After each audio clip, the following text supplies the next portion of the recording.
वो गाड़ी से कोहनी टिकाए तफसीलन बताने लगी। उस वक्त वो हल्की आसमानी लंबी कमीज़ और तंग चूड़ीदार पाजामे में मलबूस थी। कमीज़ का दामन टखनों से ज़रा ऊपर तक था। हम रंग दुपट्टा गर्दन के गिर्द लपटा था, बाल कमर पे गिर रहे थे और आदतन आंखों में गहरा काजल डाला था। हाँ चलो फिर जल्दी निकलते हैं। ज़ारा फ़ौरन तैयार हो गई और फ्रंट सीट की तरफ बढ़ी। इरम को भी लेना है। हया ने अंदर बैठकर दरवाज़ा बंद किया और इग्निशन में चाबी घुमाई। वैसे तुम्हारे सख्त से ताया इरम को यूं तुम्हारे साथ शॉपिंग पे जाने की इजाज़त दे देते हैं? इरम इन दोनों से जूनियर थी और उसका डिपार्टमेंट भी दूसरा था, सो ज़ारा की इससे ज़्यादा मुलाकात न थी। इनकी सख्ती सिर्फ स्काफ तक है। वैसे बहुत अच्छे हैं वो कार बाहर गेट पे ले आई। इरम का घर हया के हमसाए में था। दोनों घरों की दरमियानी दीवार में आने जाने का रास्ता भी मौजूद था, लेकिन उसे जब भी इरम को पिक करना होता वो उसके गेट पे हार्न दिया करती थी। अब भी ज़ोर का हार्न दिया तो चंद ही लम्हे बाद इरम बाहर निकल आई। कासनी लंबी कमीज़ और ट्राउज़र में मलबूस हम रंग दुपट्टा फैलाकर सामने लिए, चेहरे के गिर्द मैचिंग कासनी स्कार्फ लपेटे वो तकरीबन भागती हुई पिछली सीट के दरवाजे तक आई थी। हेलो हया, हेलो ज़ारा। बेतकल्लुफ़ी से चहकते हुए उसने अंदर बैठकर दरवाज़ा बंद किया। हया के साथ आउटिंग के प्रोग्राम से यूं ही खुश किया करते थे। कैसी हो इरम, तुमसे तो मुलाकात ही नहीं हो पाती। ज़ारा ने तिरछी होकर रुख पीछे को किया। आपका डिपार्टमेंट दूर पड़ता है ना, तभी। और हाँ, हया बता रही थी आप लोगों का तुर्की का सिलेक्शन आ गया है। मैं सिलेक्ट नहीं हुई, हया हो गई है। खैर इसमें कोई बेहतरी होगी, तुमने नहीं अप्लाई किया था?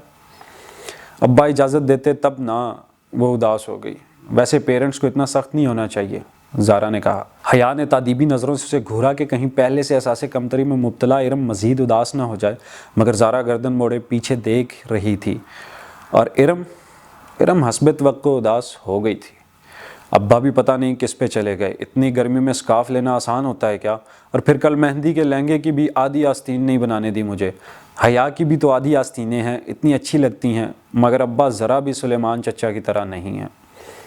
इरम तुम्हें आज क्या लेना है? मैंने तो जूते लेने हैं। उसने कुफ्त छुपाते हुए बात का रुख बदला। इरम का हर वक्त का शिकायती रवैया उसे बेहद बुरा लगता था। चूड़ियाँ लेनी है, मगर लहंगे के ब्लाउज़ की फुल स्लीव्स के साथ चूड़ियाँ अच्छी भी नहीं लगेंगी। वो मुंह बसौरे फिर से शुरू हो गई तो हया ने सर झटक कर सीडी प्लेयर ऑन कर दिया। आतिफ असलम का गीत बुलंद आवाज़ से गूंजने लगा तो इरम को खामोश होना पड़ा। जनाब सुपरमार्केट पहुंचकर इरम तो चूड़ियाँ ढूंढने निकल गई, जबकि वो दोनों मेट्रो शूज़ पे आ गईं। ये गोल्डन वाला जो तीसरे नंबर पे रखा है, ये दिखाएं। बहुत देर बाद एक ऊंची हील उसकी नज़र में जची थी। ये वाला मैम। सेल्समैन ने पूरा जोड़ा निकाल कर उसके सामने रखा। वो ज़मीन पे पंजों के बल बैठा था, जबकि हया और ज़ारा सामने काउच पे बैठी थीं। पहना दूँ मैम? बहुत मुअद्दब और शाइस्ता अंदाज में पूछते हुए सेल्समैन ने हाथों में पकड़ा जूता उसके पाँव के करीब किया, जो खूबसूरत हील्स में मुक़य्यद थे। मेरे हाथ नहीं टूटे हुए, मैं ख़ुद पहन सकती हूँ। जी श्योर, ये लीजिए। सेल्समैन ने मुस्कुराकर जूता उसकी तरफ बढ़ाया। उसने उसे यूं पकड़ रखा था कि उसे थामते ही हया की उंगलियां लाजमन उसके हाथ से मस होती। सामने रख दो, मैं उठा लूँगी। उसके रूखे लहजे पे सेल्समैन ने ज़ेरे लब कुछ गुनगुनाते हुए जूता सामने रख दिया। फिर बिल की अदायगी के बाद काउंटर पे खड़े लड़के ने बकिया रकम उसकी तरफ बढ़ाई तो हया ने देखा चंद नोटों के ऊपर 5 का सिक्का रखा था और लड़के ने सिक्के को यूं पकड़ रखा था जैसे सेल्समैन ने जूते को, ताकि उसे थामते वक्त लाजमन उसका हाथ टकराए। शुक्रिया। हया ने नोट किनारे से पकड़कर खींचे। सिक्का लड़के के हाथ में रह गया। मैम आपका सिक्का। लड़के ने फातिहाना अंदाज में सिक्का उसकी जानब बढ़ाया कि अब तो लाजमी पकड़ेगी। और ये सामने रखे सदक़े के बॉक्स में डाल दो। वो बेनियाजी से शापर थामे पलट गई। ज़ारा ने बेख्तियार कहका लगाया। उस लड़के की शक्ल देखने वाली थी हया। दिल तो कर रहा था उसकी इसी शक्ल पे शॉप के सारे जूते दे मारूं। मालूम नहीं हमारे मर्दों की जहनियत कब बदलेगी। यूं घूरते हैं जैसे कभी लड़की देखी ही ना हो। वो तनफ्फुर से नाक सुकेड़ती गुस्से में बोलती ज़ारा के साथ सीढ़ियाँ उतर रही थी जब करीब से आवाज़ आई, तो इतना बंद संवर कर बाहर ना निकला करो बीबी। वो चौंक कर आखिरी सीढ़ी पे ठहर गई। वो एक मामर खातून थी, बड़ी सी चादर में लिपटी हुई, नागवारी भरी निगाह उस पर डालकर आहिस्ता आहिस्ता ऊपर जीने चढ़ रही थी। एक तो लोगों को राह चलते तबलीग करने का बहुत शौक़ होता है। वो और भी बहुत कुछ कहती, मगर ज़ारा उसको कोहनी से थामे वहाँ से ले आई। तभी इरम सामने से आती दिखाई दी। उसका सीने पे फैला दुपट्टा अब सिमट कर गर्दन तक आ गया था। उसने कुछ ख़ास शॉपिंग नहीं की थी, शायद वो सिर्फ उनके साथ आउटिंग पे आई थी। मेट्रो से वो स्कोप चली आई कि कुछ हल्का फुल्का खा लें। रात की दावत तो ताया फुरकान की तरफ थी, जो वो बेटे की शादी के लिए जमा हुए ख़ानदान वालों के लिए दे रहे थे। मेरे लिए पाइनएप्पल स्लश मंगवा लेना, मैं ज़रा बेकरी से कुछ ले लूँ। इरम झट बाहर को लपकी। हया ने गहरी सांस लेते हुए अपनी जानब का शीशा नीचे किया। सर्द हवा का थपेड़ा तेज़ी से अंदर आया था, मगर इतनी सर्दी में स्लश पीने का अपना ही मज़ा था। वो पार्किंग लॉट में मौजूद थी और ठंडी हवा ने सारी जगह को घेर रखा था। मगरिब गहरी हो चुकी थी और हर तरफ अंधेरा सा था। इरम खासी कम्प्लेक्स्ड लगती है, नहीं? इरम दूर हो गई तो ज़ारा उसकी तरफ घूमी। और तुम उसके इन्हीं कम्प्लेक्सेस को हवा दे रही थी। वो उल्टा उसी पे खफा हुई। ताया फुरकान सिर्फ स्काफ की सख्ती करते हैं, वो बस इसी बात पे खुद तरसी का शिकार है और तुम भी उसका साथ दे रही थी। मैंने सोचा कि बेचारी नहीं है वो बेचारी, अब उसको भी यही समझाना कि ख्वाम-ख्वाह के खुद तरसी से निकल आए। वेटर हाथ में कार्ड पकड़े हया की तरफ खुले शीशे के बाहर आ चुका था। तुम्हें याद है ज़ारा, पिछले साल जब यूनिवर्सिटी वालों ने हमें तुर्की के ट्रिप की आस दिलाई थी और आखिर में पहुंचकर सारा प्रोग्राम ही कैंसिल कर दिया था। ऑर्डर लिखवा कर वो शीशे ऊपर चढ़ाते हुए याद करके कहने लगी। मैं तो इतनी मायूस हो गई थी कि सोचा भी ना था कि कभी तुर्की जा सकूंगी। उसकी आवाज़ में आस जुड़ने की खुशी दर आई थी। ज़ारा और वो इंटरनेशनल इस्लामिक यूनिवर्सिटी में LLB ऑनर्स शरिया एंड लॉ के 5वें साल में थी। उनका 7वां सेमेस्टर दरमियान में था जब यूरोपीय यूनियन की स्पॉन्सर्ड स्कॉलरशिप का ऐलान हुआ, जिसके तहत यूरोप और एशिया की यूनिवर्सिटीज़ के माबैन तलबा का तबादला होना था। यूँ चंद माह के लिए यहाँ से कुछ तलबा यूरोप की यूनिवर्सिटीज़ जाएंगे और एक सेमेस्टर पढ़कर वापस आ जाएंगे। जब यूरोपियन यूनिवर्सिटीज़ में दरख्वास्त देने की बारी आई तो उसे तुर्की की सबांजी यूनिवर्सिटी का फॉर्म सबसे आसान लगा, मगर फिर एक हस्पानवी यूनिवर्सिटी में भी साथ ही अप्लाई कर दिया और अब बिलाखिर सबांजी ने उसे मुंतखब कर लिया था। इधर 7वां सेमेस्टर पूरा करके उसे फरवरी में 5 माह के लिए तुर्की जाना था। अभी दिसंबर चल रहा था, जहाँ इसके अपने मज़ामीन शरिया एंड लॉ तो ना थे कि तुर्की का कानून पाकिस्तान के कानून से मुख्तलिफ था। सो 5 माह के लिए वो अपनी मर्जी से कोई भी मजबून पढ़ सकती थी।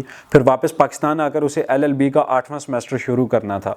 कितना मज़ा आएगा हया अगर कोई रोमांटिक सा हैंडसम सा हम सफ़र तुम्हें मिल जाए, और तुम्हारा सफ़र कितना खूबसूरत हो जाएगा। हम सफ़र कोई नहीं मिलने वाला, क्योंकि पाकिस्तान से सबांजी सिर्फ हम 2 लड़कियां ही जा रही हैं और फिर हम ठहरे आल वेमेन यूनिवर्सिटी में पढ़ने वाले। वो खुदैजा राना जो तुम्हारे साथ जा रही है, इससे कोई बात हुई? वेटर ने शीशा बजाया तो हयात चौंकी, फिर शीशा नीचे करने लगी। नहीं, खुदैजा राना को तो मैं जानती भी नहीं हूँ, मालूम नहीं कौन है। उसने स्लश के गिलास पकड़े, ज़ारा का इसे थमाया और इरम का डैशबोर्ड पे रखा, फिर अपना गिलास लबों से लगाया। ठंडा सा स्लश अंदर तक उतर गया। बेध्यानी में वो शीशा बंद करना भूली, उसे इल्म ना हो सका। दफ़ातन ज़ारा का मोबाइल बजा। ज़ारा ने सिप लेते हुए मोबाइल कान से लगाया। हेलो अम्मा जी। क्या? आवाज़ ख़राब है, 1 मिनट। ज़ारा के फ़ोन पे गालिबन सिग्नल ठीक नहीं आ रहे थे। वो स्लश का गिलास हाथ में पकड़े दरवाज़ा खोलकर बाहर चली गई।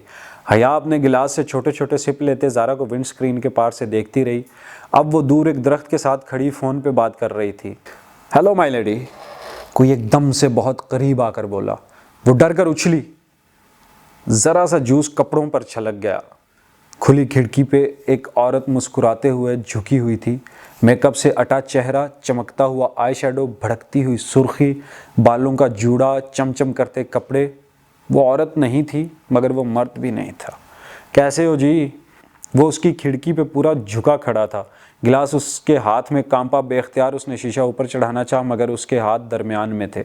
डरो नहीं बाजी जी, मैं आपकी दोस्त हूँ, डॉली कहते हैं मुझे। हटो हटो जाओ। वो घबरा गई। ख्वाजा सरा के वजूद से सस्ते परफ्यूम की तेज़ खुशबू उठ रही थी। उसे कराहत सी आई। ज़रा बात तो सुनो। उसने अपना चेहरा मज़ीद झुकाया और इससे पहले कि वो आगे बढ़ता, हया ने स्लश का भरा हुआ गिलास उसके मुंह पे उलट दिया। ठंडी ठार बर्फ़ चेहरे पे पड़ी तो वो झटके से पीछे हटा। उसने फुर्ती से शीशा ऊपर चढ़ा लिया। सुनो जी। वो मुस्कुरा कर चेहरा साफ़ करता शीशा बजाने लगा। बंद शीशे के बायस उसकी आवाज़ हल्की हो गई थी और अब वो कोई गीत गुनगुनाने लगा था। कपकपाते हाथों से उसने इग्निशन में चाबी घुमाई और गाड़ी वहाँ से निकाल लाई। बेकरी के दाखिली दरवाजे के सामने कार लाकर उसने पलट कर देखा। वहाँ दरख्तों के साथ वो डॉली नामी ख्वाजा सरा अभी तक खड़ा था। वो उसके पीछे नहीं आया था और अब गा भी नहीं रहा था, बस खामोश गहरी नज़रों से उसे देख रहा था। उसे बेख्तियार झुरझुरी सी आई। कहाँ रह गईं ये दोनों? उसने झुंझला कर हार्न पे हाथ रख दिया, फिर गर्दन मोड़ कर दोबारा देखा। वो अभी तक उसे ही देख रहा था। इरम और ज़ारा को ड्रॉप करके वो सीधी अपने कमरे में आई थी। डिनर का वक्त होने वाला था। उसने ये कपड़े डिनर की मुनासबत से ही पहने थे, मगर जूस छलकने से ज़रा सा दाग पड़ गया था। उसने जल्दी से दुपट्टे का वो हिस्सा धोकर उसे इस्त्री किया।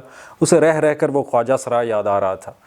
इस बरादरी के लोग अक्सर आकर पैसे मांगते थे, मगर ऐसी हरकत तो कभी किसी ने नहीं की थी। इस ख्वाजा सरा की अजीब निगाहें और अंदाज उसे फिर से झुरझुरी आई। फिर जब अपनी तैयारी से मुतमईन होकर वो बाहर निकली और लॉबी का दरवाज़ा खोला तो पाँव किसी चीज़ से टकराया। वो चौंक गई। दरवाजे के साथ फर्श पे सफ़ेद अध खिले गुलाबों का बुके पड़ा था। वो झुकी और बुके उठाया, साथ में एक बंद लिफाफा भी था। वो दोनों चीज़ें उठाकर सीधी हुई और लिफाफा खोला जिस पे हयात सुलेमान लिखा था।